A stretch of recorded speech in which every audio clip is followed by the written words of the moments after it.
cares?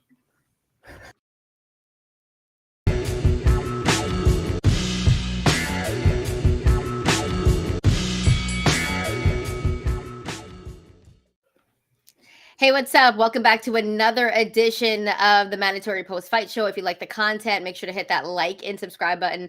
Also, follow us on our social media channels. We're at the Mandatory TKO, and you can also find us on the audio side as well. So, if you got a couple of minutes, leave a rate and review. That always helps the channel grow. Thanks so much for rocking with us. A lot to get into. We're going to talk about the fight that mattered the most tonight. Katie Taylor and Amanda Serrano, too. We're going to get into all of that. Keep the comments coming. We will read all of your comments as well. This is an interactive show, so we want you, obviously, to rock with us tonight and leave your comments on what you thought about the fight. But we got to start off with what we just saw between Jake Paul and Mike Tyson. Jake Paul wins by unanimous decision, which, as you can see there in the lower thirds, it's a snoozer at the end. How did you think this fight was going to go with 58-year-old Mike Tyson? Drop the comments. Is this what you expected? And Bryan, you came up with that lower third. You put snoozer at the end. Your thoughts on what we just saw between Mike Tyson and Jake Paul? Yeah. I was getting worried because we were getting close to Mike Tyson's bedtime, and evidently that may have been the case. You texted me actually, oh, Mike Tyson looks tired, I'm worried, as he was walking out, and you were ahead of me because Netflix kept fucking up the stream for everybody. It kept buffering. Like, I was like, yeah, we're gonna get to Netflix in a second, but like Netflix, oh god, almost completely ruined this, but whatever. That fight, you know, and we want to give people more time to like come in, because I imagine tonight we'll have some people. But Jesus is already in the comments. Shout out to good friend of the show, Jesus. What a farce about fake Paul. Jesus always has witty lines, you guys. He's a good friend of the show, so he'll probably bring some more tonight. Yeah, I mean, it's the, what did I just tweet out in on formerly known as Twitter, but still Twitter? Jake Paul is running the greatest con in a sport historically full of them. What a sport boxing is. It truly is amazing. The sport that we cover, that we do a show on, that we talk about on a weekly basis with all of you. Jake Paul is just continuing to just bank. And we're 12 fights into his career, and we still don't know if he's like we still don't know how good he is, right? Like, we just don't know anything right now. You know what I mean? Granted. Like, if I'm gonna shoot him some bail, there's a bunch of dudes where like they're years into their career, or many fights into their career, and we're not entirely sure what the sort of deal is in terms of their ability and things of that nature. But with Jake Paul, his best win is over an old Anderson Silva, a fight that was, you know, like close, very close. And he lost to Tommy Fury, which is why he hasn't fought still. Like I'm not going to say Mike Tyson's not a real boxer, but Mike Tyson, as we said on the show, was washed, respectfully. Not washed. I never used the word washed. I said that he was my mom's age. Okay. I'm saying he was pretty washed 20 years ago when he fought Kevin McBride. And it was just kind of like, you saw, it looked like it was the end at that point. I just can't use that word with Mike. I just, the 5-year-old in me just won't do it. Listen, if you watch the preview show for this, I never have said ever on this show that I thought a Jake Paul fight was going to be rigged or fake. This was the only one that I said. And I felt like in this bout, obviously, Mike, I gave him the first 2 rounds. And I feel like, did you? Okay. I gave him the first round, and then I was generous. I gave him the first for sure. Yeah, and then I was kind of generous in the second, but I gave him the second. Obviously, Paul took the rest, right? Yeah. But I will say that if you watch the preview show, this was the only fight that I felt like was rigged, because I felt like Jake Paul could have stopped him in the ring and could have went at him after the 3rd round. He could have finished this, and he didn't. Why? I think there was a contract. I don't think Mike was supposed to get knocked out in this fight. There was one that leaked. Yeah. Oh, there was. Okay. There was a script, quote unquote, that leaked, that Netflix, I know, because, you know, working at the Post, you kind of figure these things out. We ran a story on it. And basically there was an alleged script that Netflix debunked swiftly about basically like how this was supposed to go, whatever. I want to read through the script to see if like this actually went in that direction, because then like all bets are off at that point. I I ain't say think comments, it- Paul, let Mike survive this fight. I agree, and but that's why I think it was rigged. it's, But that's the only reason why I think it was rigged, because if Jake Paul, I'm just thinking in terms of like a boxer's mentality, right? yeah. If this was Mike in his prime, you think he would have let anybody survive? Like Mike is 58 years old, and this is his dad's favorite boxer, Jake Paul's dad's favorite fighter of all time. I don't think Mike was supposed to get TKO'd or knocked out in this fight. Like I know I'm being conspiracy theorist here, but You I think are. I think we all saw though that he could have. I mean, come on, he let Mike survive the fight. Mike looked bad after. Like after the third round, I was just like quiet. I was on my couch just quiet. Like, man, I don't know if I want to see this. Yeah, I was kind of bored. Like I told people like the main event was Amanda Serrano, Katie Taylor. We're gonna get to that because there's some controversy there. Mario Barrios and Abel Ramos also delivered this fight. Yo, that fight was good. That Yeah, fight was underrated. well, and I'm glad like people who don't typically watch boxing like every fight like we do. We're gonna have another post fight show tomorrow. Breaking news, because there's a fight going on in Saudi Arabia that we've been trying to A make low very, very key good fight. Yeah. for a while, and that's gonna be a good one. But for this, it's like I mean, it's unfortunate because like I had said like, and this is why I was telling people, if you're betting on this fight, don't bet a lot of money, because there Mhm. are a lot of variables that could happen. Like there is still a world where like if it's an actual fight, like yes, Mike Tyson probably looks a little bit better because we saw how he looked, and IMPK commented about this, one of our friends of the show, about how like he aged a lot in 4 years, and like he just had the exhibition with Roy Jones Jr., who was on commentary, and Roy Jones Jr. was talking about how hard he hit and things of that nature. And I remember we were watching that fight. And we were like, "Yo, Mike looks like he didn't look bad." We weren't doing the show yet because this is like way longer before. I don't even know if I knew you yet, but we had talked about this since No, like I leading don't up think to so. It this was fight. it was after. It was after. I think we met the year after. And it was like Mike Tyson, he actually looked okay. And I was like, all right, if we see some of that, then Jake Paul might actually be in trouble. But I mean, he's 58. What are you gonna do? He had the ulcer months ago. Like, he came in with a knee brace. You know what I mean? Like, He's it's just walking with a cane yeah, like 10 months yeah, ago. It's yeah. it's So you know, I'm not saying that I expected this to go any different. I think my bet was, despite the fact of me talking about it possibly being rigged, was Jake Paul to win by decision, which is what I think what I was had written that. on the contract. I think that's what was written on the contract for I Jake to win this fight. that was one of the bets I shouted out. I shouted out like many possible bets for this, but ultimately I didn't actually place like a legitimate wager on this fight. I did bet on other Yeah. fights in this card, but not this one.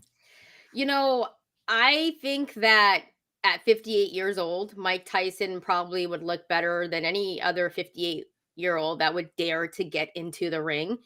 But I think we just saw his age show.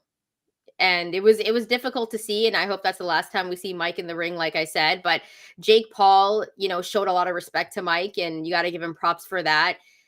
Listen, this was a fight that was supposed to take place in the summertime, but Jake Paul gets a W on his record.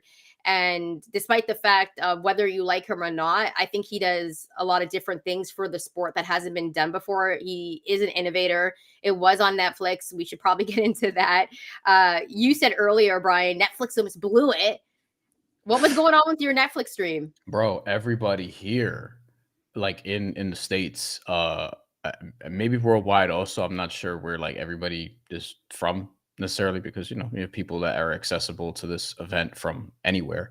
And I had been seeing a lot of posts from people I know is just struggling with the stream all night. There was lags, there was Yes. buffers, there was a drop in quality. I had a drop in quality for some of the Katie Taylor Amanda Serrano fight. I was still able to see everything because I come up in YouTube 360p. You know what I'm saying? Like we've been doing this. Like I remember I had to go back into like my middle school, high school bag, so to speak, before we had like 720, 1080, and 4K and all this shit. I sound so old right now. Yo, remember But when 1080 came out? We were like, yeah, whoa, we were so hyped. 1080, Yeah, yeah. we were hyped. We were hyped when videos could be 720. So, I was navigating through all that for a little bit of that fight. But yeah, there were times where like it would just lag, it would pause. I would have to get off the app and come back on and then watch it, catch up and not miss anything. So I'd be delayed, but then I could just skip like, the 60 seconds in between rounds, so to Mhm. speak. But Netflix is just not like I understand the magnitude of like what it would take to put this together. We've both worked in TV, and you currently do on a much more regular basis, but we both have worked in TV, basically every year at different points. And there's a lot that goes into production, and there's a lot that goes into live streaming and things of that nature, just being live and having all your ducks in a row. But Netflix was evidently not fully prepared for this, and it's a bad showing for Netflix in terms of the business of what they're trying to do, because they want to stream NFL games, they want to stream NBA games, and I presume that there are going to be other fights that they're going to want to stream, maybe more actual ones and less circus shows. So this was not a great first showing for them either, I would say. Yeah, Netflix here was lagging at one point. It was buffering, and I had to get out of the app and get back on. Like, it was really quick though, but still, Same. I was kind of pissed off. I was like, "Wait a minute, am Annoying. I not? Am I gonna miss any of this fight because it happened during like the second round?" And I probably think that they had a lot of people jumping on for this fight. I wasn't even sure how it was going to be. I didn't know if it was going to be like the DAZN type of blueprint where it's like you have the subscription but you have to pay for the pay-per-view, but it wasn't like that.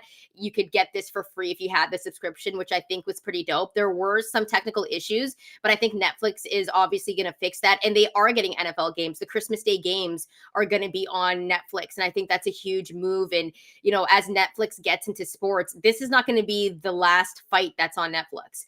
I'm pretty sure the numbers are going to be extremely good. And to be honest with you, Brian, I think Netflix is the one app that majority of people have. It's the one app that I feel like everyone kind of has, other than like Amazon Prime, or if you got Hulu or HBO, like that package. So I do feel like there were some technical difficulties, but that usually happens when something happens on a network or a stream for the first time. Like, things like that happen even in a broadcast. Like, I've been on many broadcasts, and usually I don't know what's going on because the truck is controlling things, and they're making it seem like everything's okay. But this is something that I think they'll fix, and I'm curious to see how those NFL games go. We have a tweet from Terrence Crawford. He always brings it in these sort of situations. Terrence Crawford reacts. He says, quote, "I love Mike Tyson, but they giving him too much credit. He looked like trash." To train that long and only throw 97 punches the whole fight is crazy. I'm just glad he didn't get hurt out there. Yeah. It sounds messed up. I think a lot of people agree. I'm not gonna say Mike Tyson looked like trash. I'm just gonna say he looked old. Just he's I think he looked 58. He's 58, man. Like he's 58. Like Ika Biabuchi. People who don't know, like that's a name. He was a up and coming heavyweight who got arrested and just got out of jail after like 25 years and wants to resume his once promising boxing career. And he's in his early 50s and he's a heavyweight. And I'm not sure that's going to go well. Like he's significantly younger than Mike Tyson. We're talking about 6, 7, 8 years or so, several years younger than Mike Tyson. And I'm not sure like that's gonna go as planned. So Roy Jones Jr. is on commentary. Roy Jones Jr. is younger than Mike Tyson, I think, And by a Roy couple Jones was years. like, "Ooh, I don't like that. I don't like Yeah. that for Mike. I don't," you know what I mean? Like, I think everybody was a little bit nervous Can I just say, after the first round. Everyone was nervous, dude. Like, the commentary was nervous. Rosie I agree. Perez was nervous. Hey, Everybody was like, I was nervous when he walked out because I'm like, it probably is past his bedtime. shout out to Like, Rosie Perez for getting that gig I also. love And I that. I want to love that. say, I this small thing because we're gonna get into the fight, and please keep bringing the comments. We're gonna throw a bunch of them on screen as we already have. We're gonna throw up more. Roy Jones Jr. Just hearing him on commentary again, I was like, oh god, I feel like I'm watching HBO again. Yeah, I You know miss what I HBO mean? boxing. I Let's miss HBO let's so throw up much. this one really quick because we are going to get into this. I am PK13, very good friend of the show. I missed the first 4 rounds of Serrano Taylor because Netflix would not fully load. The good thing is we could probably go back and watch this, right? Like, it's going to be available after. Like, I haven't checked, but I'm pretty No, sure it is. So I'm going to go back and watch Taylor Serrano 2 again, just because I sure. want to make sure that I score it properly. But before we get into all of that, Brian, I just want to say I didn't know that Jake Paul was a fellow Puerto Rican. Oh God, stop this shit. Did you support him? Because I know you No, go hard for your PR no, guys. I was like, what? Fighting out of no, Puerto Rico. I was like, this is Brian's boy right here. no, No, he's one of these Americans that moved to Puerto Rico for tax breaks. He's not actually like, he's not that. And like he gets to slide, according to some people, because of what he's done for Amanda Serrano. And Amanda Serrano is obviously not going to bad talk, somebody that's helped make her rich, basically. So I'm not going to get into that whole shit. But no, he's not Puerto Rican. He's just a white dude that moved there. Very good friend of the show, Ryan Hong. That was the most obvious carry job. That's what I'm saying. Yeah, it was. Like, come on, man. Like, I don't ever say fights are rigged. I'm not the first one to be like, yo, that fight's rigged. But this one, like, there must have been a contract where Mike wasn't getting knocked out. Yo, I swear. I'm because Jake could have got him. Like, Mike looked bad and it was sad. Like, I was worried. I was just quiet. Like, I'm never quiet during a fight. I just texted you, like, before the fight started, and I was like, yo, he looks tired. Texas is 2 hours ahead from the West Coast. So I was like, probably should already be in bed. Let's get to the fight that we actually all cared about. Oh, we're done with Paul and Tyson already. What more is there to say? Well, what's next for Jake Paul? As we would often talk about. I mean, who? Roy Jones? I don't know. Like, yo, I'm at the point with Jake Paul, and I feel like other people are getting to this point. Jake Paul, like, this was all right, good. We're all hoodwinked, bamboozled, all these different things. We were all gonna watch it, right? And it's like we're at the Floyd Mayweather point where people are just watching this predominantly to see him get his ass beat, to see him lose. But Tommy Fury beat him, and it wasn't like enough, because I don't think people want to rally behind Tommy Fury in that kind of way. Ryan Hong drops an interesting one here. Look at this fight. What do you think of this? I'd put my money on Tony, because Tony ain't throwing away a fight.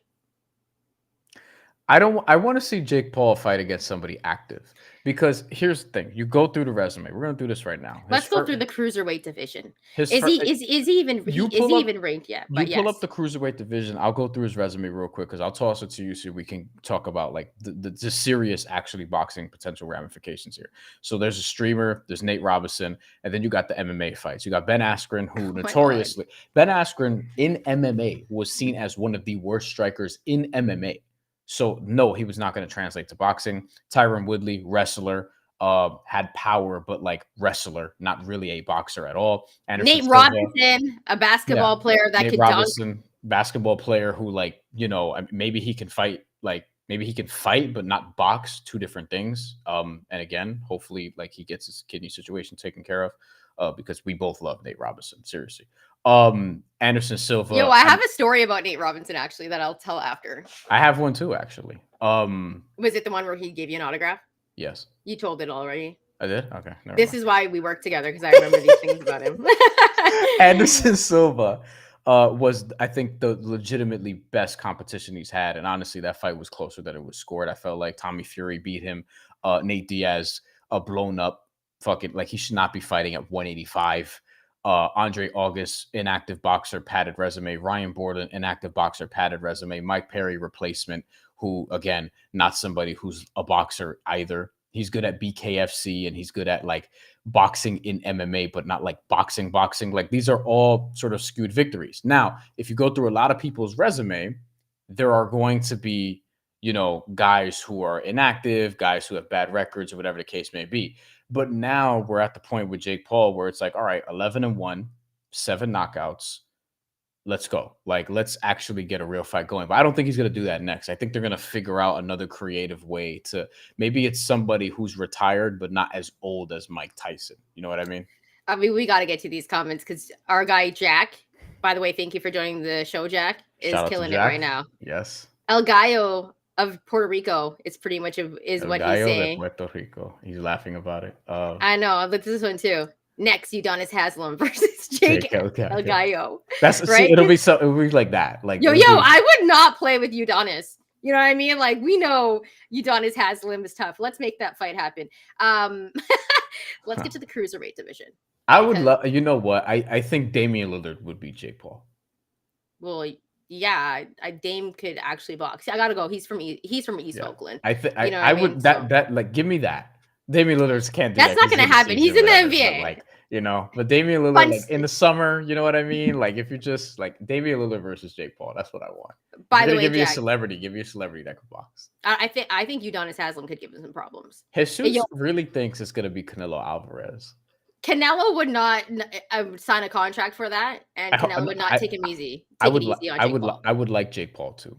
Me too, It's a because I think he'd be in some serious. no He'd be in Canelo some beat serious Canelo. danger. That fight will last as long as Canelo Alvarez wants. I think that's what people want. But I don't know how satisfying that would be if you're like a Jake Paul hater, because I think what you actually want is not for Canelo Alvarez to beat the shit out of him. You want somebody who's like a lower tier so that you could like a Tommy, like he lost to Tommy Fury. What's Canelo Alvarez gonna do to him? You know what I mean? He's going to destroy him. That's a All due dangerous respect. fight.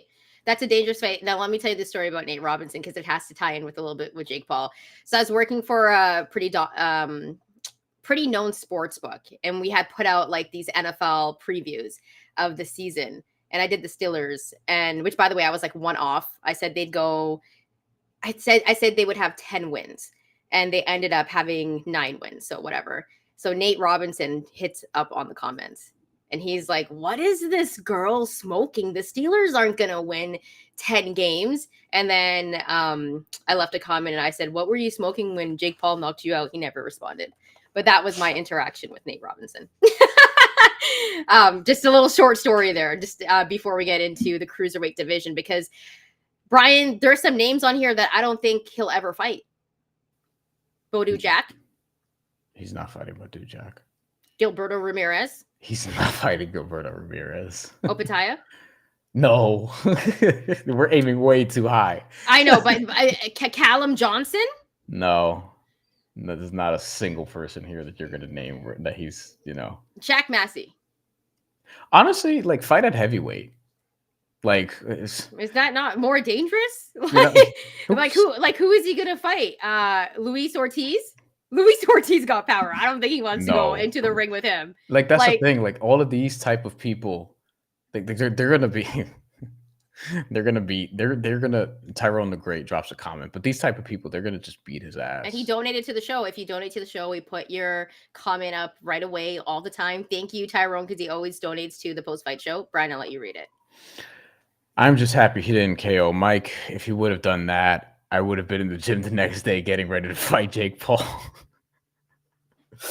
I'm not Jake Paul's weight class, so ain't much I can do from here.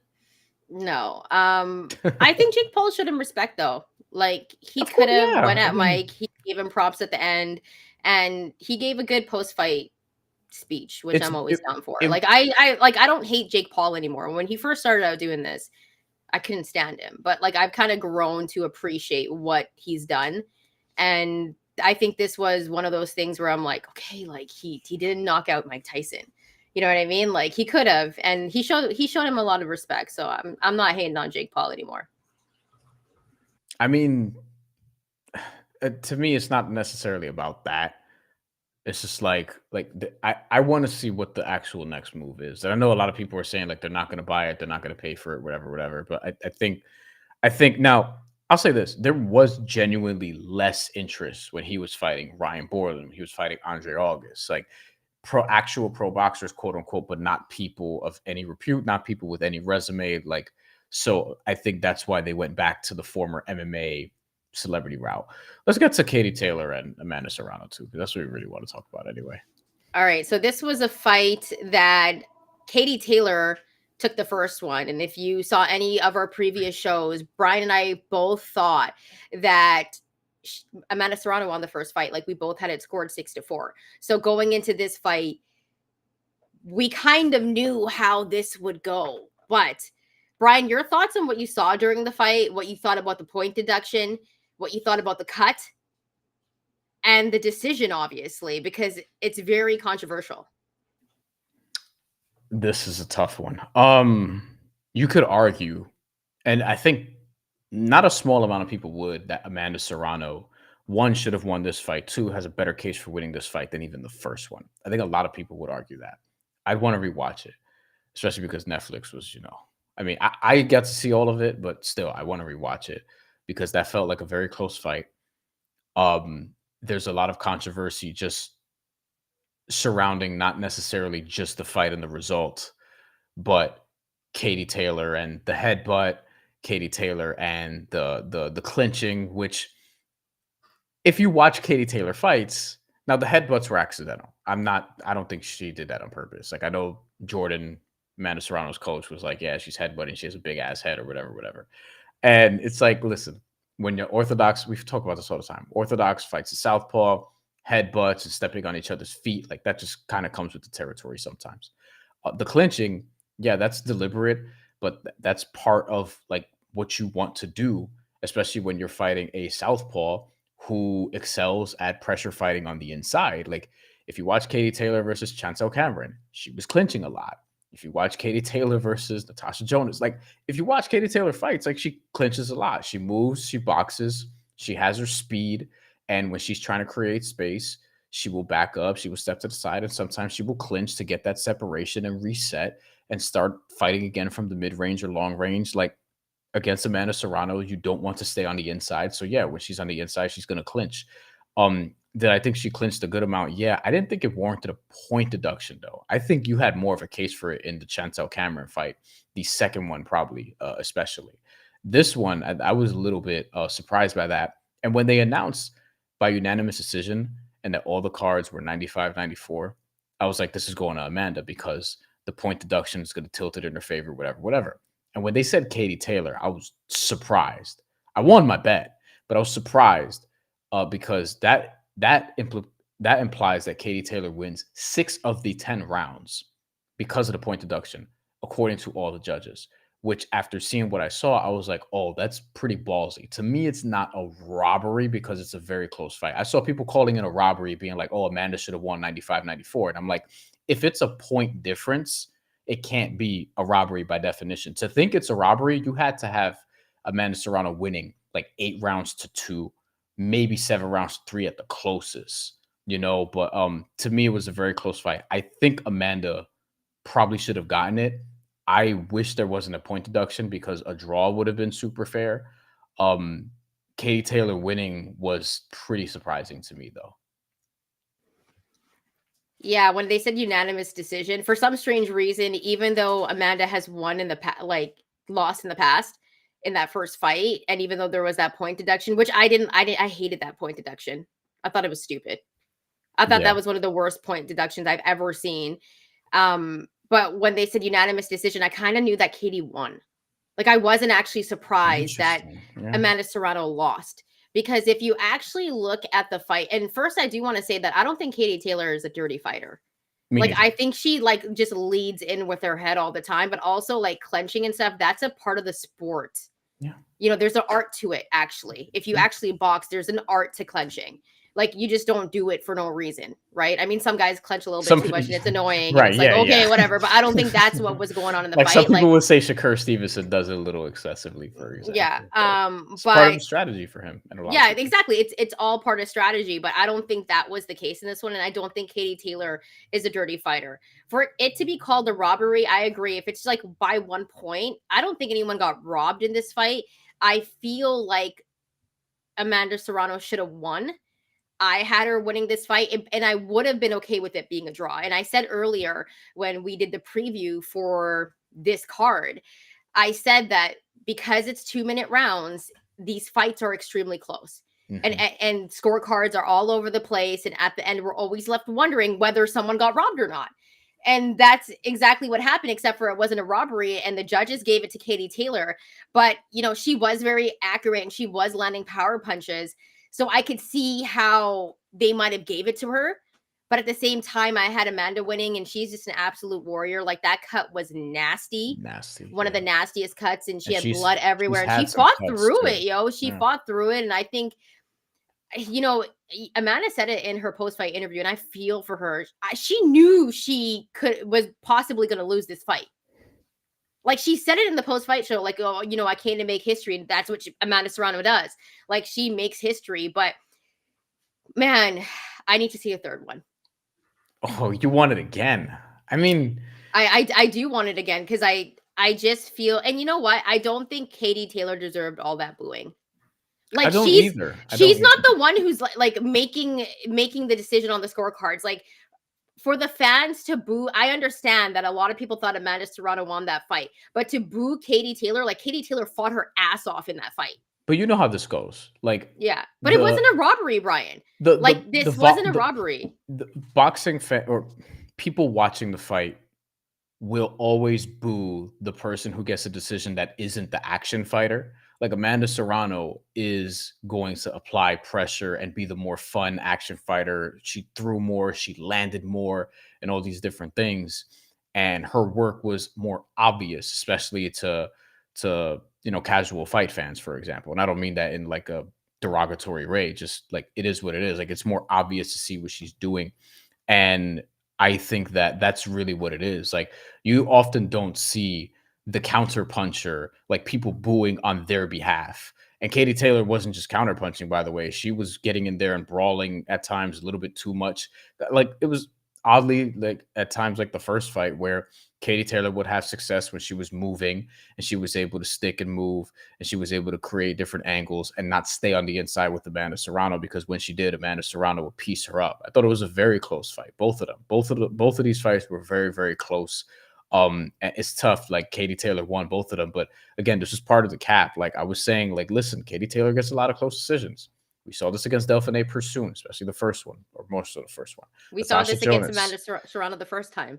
yeah, and Amanda Serrano the first time, and Natasha Jonas, and like Katie Taylor has gotten these. Like there are some fighters that are just touched by the judges, for whatever the reason is. Canelo Alvarez is another one. Like Canelo Alvarez has gotten a lot of close decisions too, and it sucks because Yeah. Amanda Serrano, like incredible resume. You wonder what's next for both of them. Are they going to run this back a third time? Run it back, dude. Do the trilogy because I think people want to see more. I think until we get 3-minute rounds in women's boxing, which Amanda Serrano has tried to do, Yeah, she's and the done it boxing once. commission was like, nah, fam, like we're not letting you do that again. But she tried it. But unless we get 2-minute rounds in these championship bouts, we're always going to be left wondering who won the fight. This happens every time. There's not enough time in the rounds. Give us 3-minute rounds. That's the issue here. Yeah, and it's especially now in 2024 that we have all these high level boxers. Like, what do you think Clarissa Shields isn't conditioned enough to do 3-minute rounds, or like Michaela Mayer or Sinisa Estrada, who just retired, or Amanda Serrano or Katie Taylor or Alicia Baumgartner, or all these women wouldn't last? Like, this is such a stupid thing. Like, we should have 12 3-minute rounds for the women too. Like, we're gonna keep saying this on the show. It would make the fight a little more interesting because of the way Amanda Serrano fights. And I can tell you, having seen Amanda Serrano fight a 12-round fight against Lila Ramos, she's going to fight the exact same way. And she's going to have higher volume, more pressure, more punches, and all these different things. So I will say this. By the way, Ryan Hong left a good comment. We need the trilogy, and then both need to retire afterwards. They're making money now. I So want to talk like, about you know what that. I mean? I want to talk about that. What's next? Yeah, because I think that's really important. But I think it's a fight where I'm left wanting more because like the show that they put on, like it's one of the fights of the year. That's to me one of the fights of the year, one of the most controversial fights. But like what we saw from Amanda Serrano, I don't think you can take anything away from her. And on a pound for pound list, men or women, Amanda's top 5 on that list. Like I don't know how you don't put her top 5. Like I might even put her, depending on where you got Bud, Inoue, and Usyk. You could switch them 1, 2, 3, but Amanda's right there. So 1, 2, 3, 4.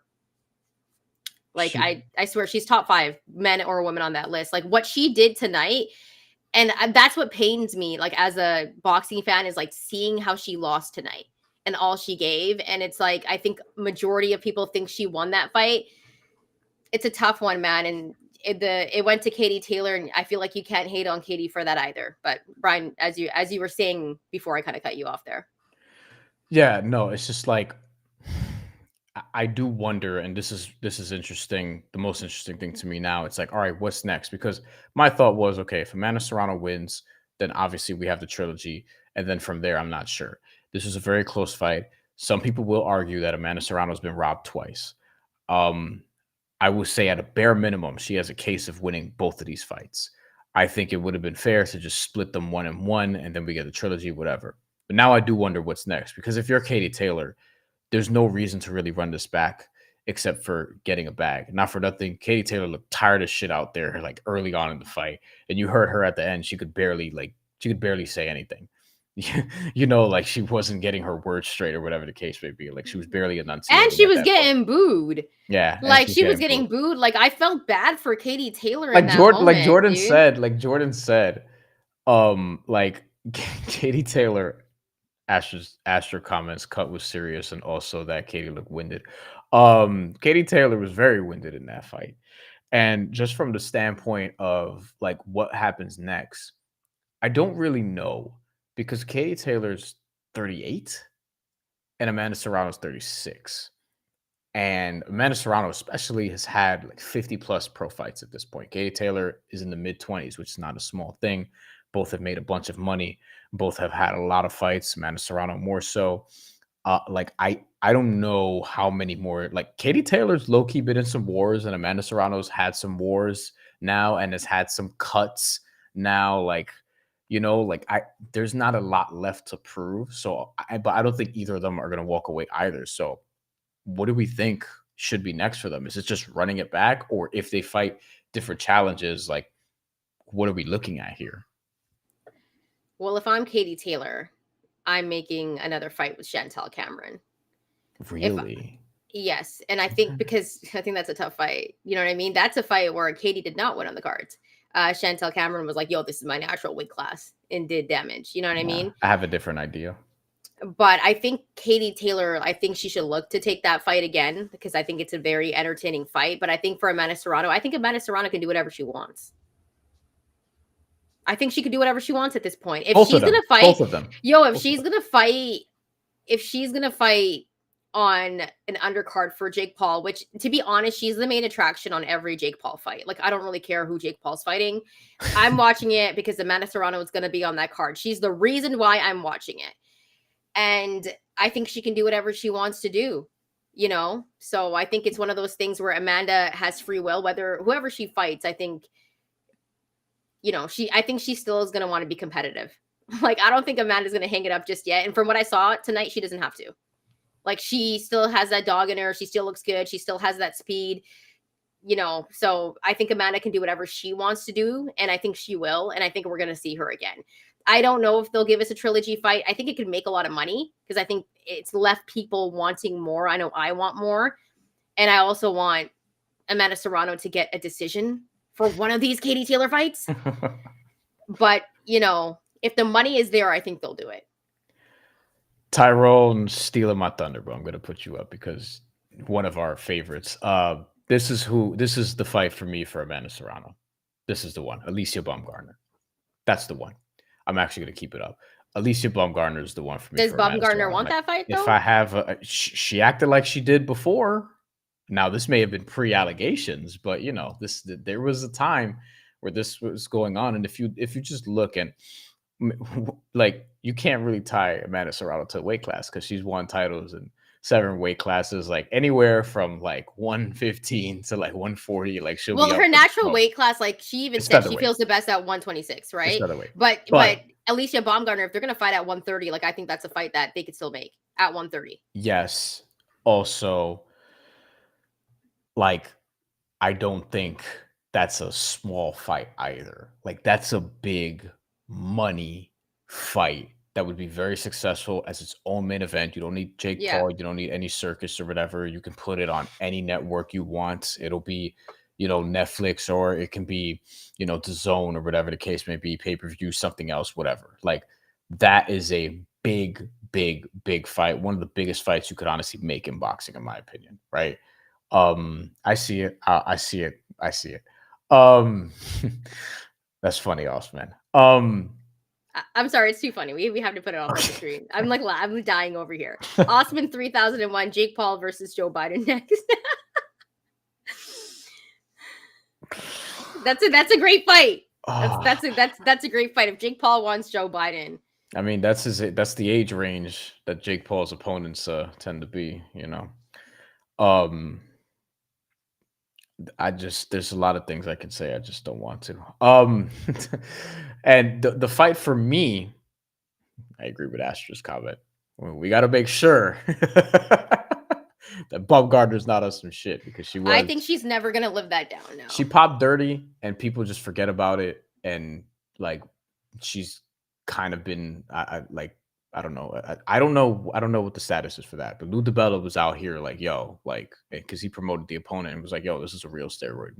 We talked about this here, like the stuff that she tested dirty for. We never got clarity on it. Like, we're not even saying she did it, but it's like that's what they detected, and she just came out and proclaimed her innocence, and everyone just kind of ran with it and was like, okay, I guess that's over. And I just want to know what actually happened. But Amanda Serrano, Alicia Baumgartner, that's the one for me. For Katie Taylor, Michaela Mayer, welterweight championship. That's the one that I want to see. I'd rather see Michaela Mayer and Alicia Baumgartner. Michaela Mayer has wanted this fight in the past. Yeah. I'm sure she wants it now. That's another fight that's huge, big money. You would have cross promotion between Top Rank and Matchroom, right? So this could be anywhere, any number of different ways. I bet you they do it in New York. I bet you they do it in New York. New York or England, or they could do it in New York though. I mean, Michaela's used to fighting overseas. Yeah, she does it all the time. She doesn't care. Yeah, Ireland too. But I feel like they could do it in New York because Katie Taylor has New York fans too. People would love Michaela Mayer to fight in New York again. The Sandy Ryan fight, like I feel like Michaela Mayer and Sandy Ryan need to asterisk dislike Mayer button. You know what? I'm going to talk about this because when Alicia Baumgartner and Michaela Mayer were about to fight, I was heavy on Alicia Baumgartner. And I was like, yo, Alicia's going to win that fight, which she did. But I think Michaela Mayer has really won me over since the Natasha Jonas fight. I mean, since that fight and then fighting Sandy Ryan, she's really won me over. Like, I can't even hate on her. She has looked very good. Not everyone thinks she beat Sandy Ryan. That's what I'd say. It's controversial though, because there's 2-minute rounds. Give us 3-minute rounds and we won't have this conversation. That's one of the best fights this year, though. We're still going to have complaints and conversations or whatever. Another interesting fight actually would be Katie Taylor, like trying to get her lick back against Natasha Jonas. Now that Natasha Jonas is a welterweight champion. When is Natasha Jonas going to fight again, by the way? I also think that Alicia Baumgartner apparently wants to fight Clarissa Shields. They have mad beef and they're both from Detroit, are they not? Clarissa Shields has a movie coming out in December on Christmas. What? She has a boxing movie coming out. It's coming out during about her life. Biography? Autobiography? Essentially, yeah. But it's like, it should be pretty good. Maybe. We'll see. I'm thinking it's gonna. They have like real actors, like legit actors in this. Like it's a legit. I think it's a legit production. I forget who's directing it. I don't know if you ever saw that Lee Daniels show. I like Lee Daniels. Lee Daniels had a show called Star. Ryan, I don't shop at no. Ryan Destiny is playing Clarissa Shields. I think that's her name. But where do I get my groceries from? What kind of shit? Brian, do you shop at Whole Foods? Do you, Brian? Trader Joe's is better than Whole Foods. Whole Foods is expensive, but so is Trader Joe's. But I think Trader Joe's has better stuff. I don't shop at Whole Foods. I shop at just local supermarkets, like nothing special, you know. I'm a Whole Foods and Trader Joe's person. There's not a Trader Joe's close enough for me. I mean, they're kind. There isn't one to me either. I drive an hour and a half to go there, Brian. That's how much I like Trader Joe's. I drive an hour and a half to go to Trader Joe's every other week. Clarissa Shields, by the way, is a heavyweight champion. I'm not sure how Alicia Baumgartner and Clarissa Shields. Remember, she won a heavyweight title. It's not going to happen. It's not going to happen. But I like the back and forth. But yeah, I wouldn't be mad at that fight with Alicia Baumgartner and Amanda Serrano. I do agree that it is a very, very massive fight, but I don't know if it happens. Ryan, what are you trying to say? Like, what is this? Do I need to turn my hat backwards or something? You know what I mean? Like, what? Organic shit, it depends. Like, I don't eat all the white people shit. You know what I mean? Like, what's the white people stuff? You know, like, I'm gonna see if you say something that I eat. Then I'm gonna be like, yo, why did you say that? Then I'm gonna be like, why did you say that? What's the white people? I want to know what the white people stuff is, Ryan. Shout out to our white homies and watchers and listeners. Yeah, thank you. These are all jokes. Organic shit, it depends, man. Like, it depends. I feel like there's a lot. The line of questioning is going down a specific path here, and I just want like some clarity on it. Is all I'm gonna say. Osmond, this is crazy. I don't want to see this. No. Like Amanda Serrano's a boxer. She don't need to go into the PFL. No. I don't want to see Amanda Serrano do MMA again. No, I don't eat grass-fed meat.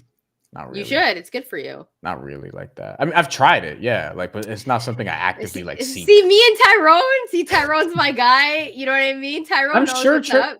I'm Trader sure Joe's is the Trader best. Joe's is great. I just don't like. It's not really a place I go to. All right, let's. We're like, so yeah. This is the fight for me. This is the fight for me. I eat grass. All right, never mind.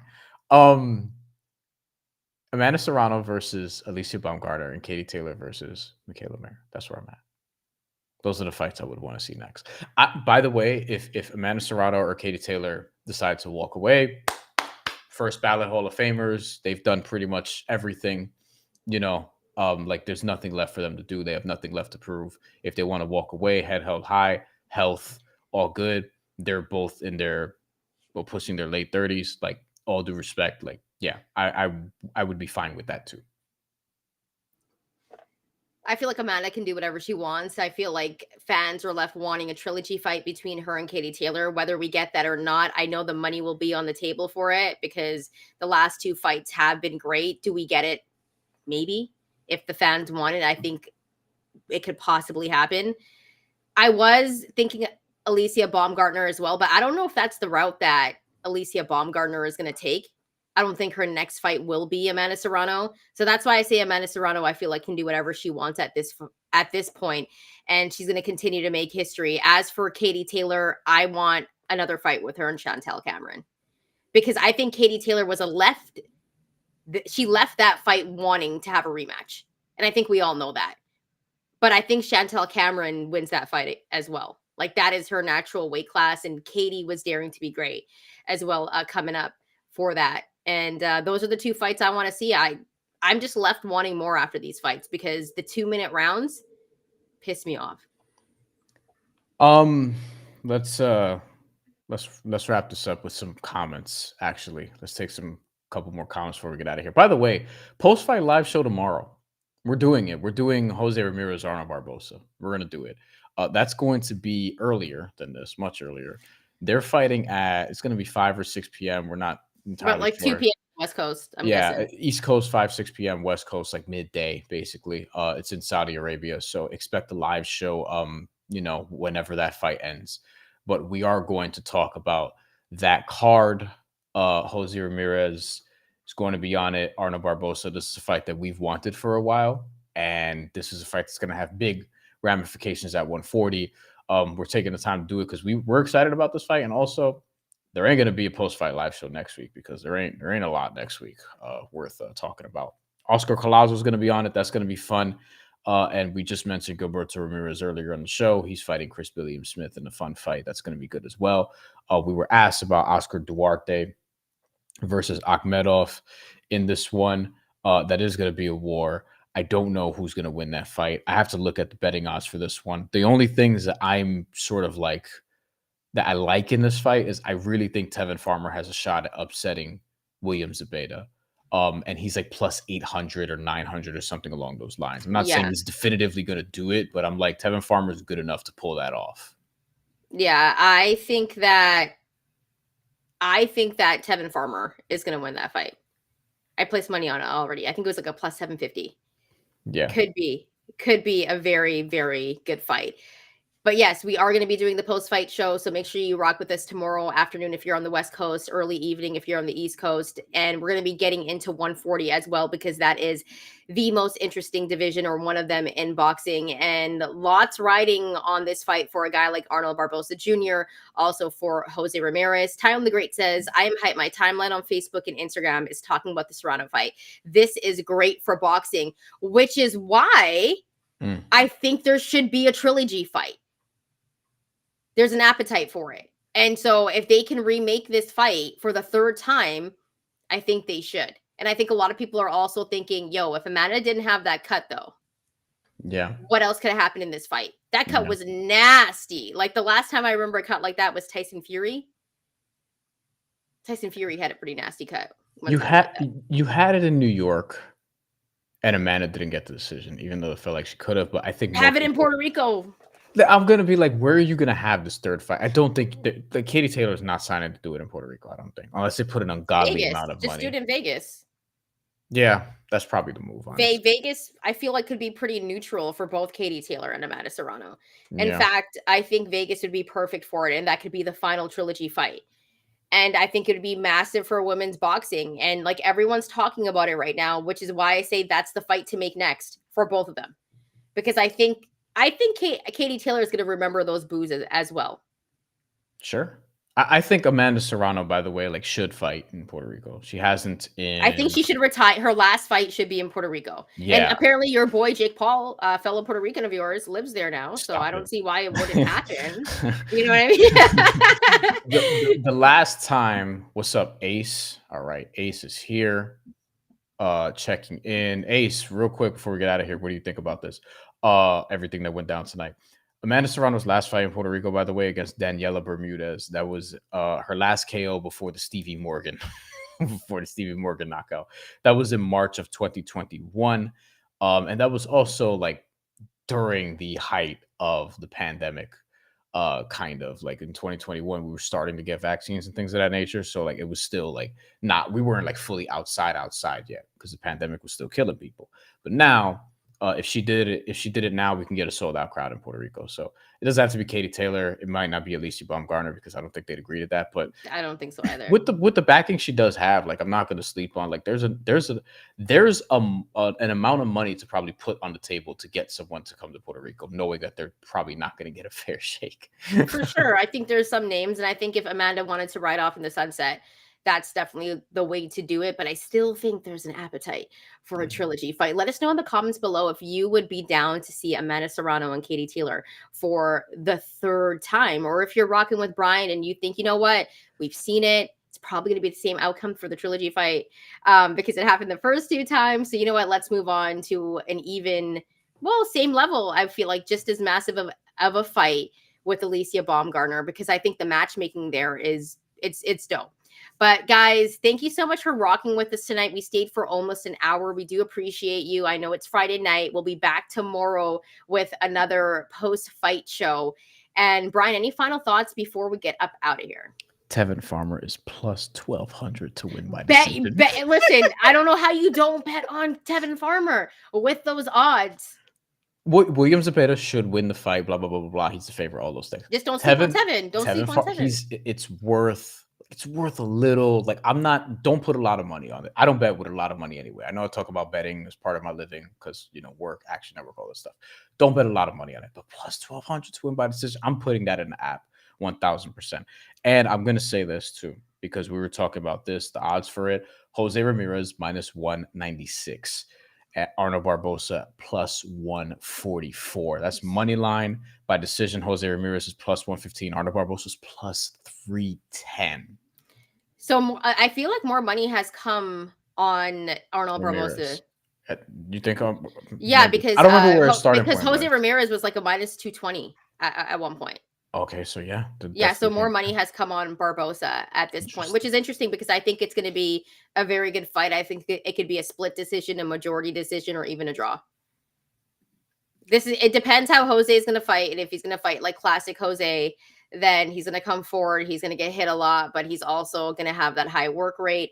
Arnold, I think, is going to play it a little bit safer, be a lot more technical, get to the body, he has to use the jab, but I think Barbosa has to move around in this fight. Yeah. He can't be flat-footed in this fight. He has to use the ring. Yeah. And I'm curious to see how big the ring is. Yeah. Jose is definitely he's gonna want the center. And Arnold Barbosa, like he may have to concede that. We'll see. I think it's a fun fight. I'm not gonna bet on it until like right before because I don't know. Yeah, and I suckered Bryan into doing the post-fight show, by the way, guys. He had plans, and I made him feel bad on a live. Well, no, so, I received a lot of cooperation on adjusting those plans. Okay. Which what that's actually code for? Yes, I do. I do. Like, and also, Astrid had my back on this one too. Dude, stop being disrespectful. A lot of disrespectful comments that get ignored. On the usual. And Osman 3001, who's also been a very long time friend of the show, said agreed, have some respect. You're lucky we can't ban you guys. But not like that we would do that just because I mean you're an adult, so you're just like people are just being stupid. But thank y'all for watching. We'll be back tomorrow in less than 24 hours. Actually, be Yes. later today if you're on the East Coast. To recap Arnold Barbosa, Jose Ramirez, and potentially have a fun conversation about 140. And also, we're going to talk about Tevin Farmer and Oscar Duarte and William Zabeta and All of it. Oscar Calazzo and It's Fresh a good Start. card. Like It's a good card. a fun card. So yeah, we'll be excited to do that one too. And Bryan does eat grass-fed meat. All right, guys. Have a good night. Grass-fed.